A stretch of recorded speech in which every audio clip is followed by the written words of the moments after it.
తెలుగు రాష్ట్రాలకు వాతావరణ శాఖ అలర్ట్ జారీ చేసింది. ఏపీలో కొన్ని చోట్ల ఎండలు, మరికొన్ని చోట్ల పిడుగులతో కూడిన వర్షాలు కురిసే అవకాశం ఉందని అధికారులు ప్రకటించారు. మరో 2 రోజుల పాటు భిన్నమైన వాతావరణ పరిస్థితులకు ఆస్కారం ఉందని, వాతావరణ అనిశ్చితి నేపథ్యంలో అకాల వర్షాల పట్ల ప్రజలు అప్రమత్తంగా ఉండాలని సూచించారు.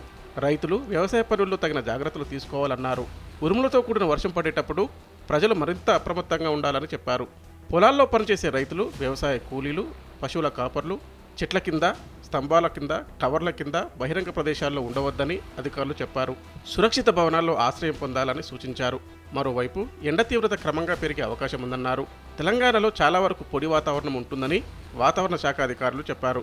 ఉత్తర మధ్య మహారాష్ట్ర నుంచి కర్ణాటక మీదుగా తమిళనాడు వరకు సముద్ర మట్టానికి 0.9 కిలోమీటర్ల ఎత్తులో ద్రోణి కొనసాగుతుందని వాతావరణ శాఖ తెలిపింది.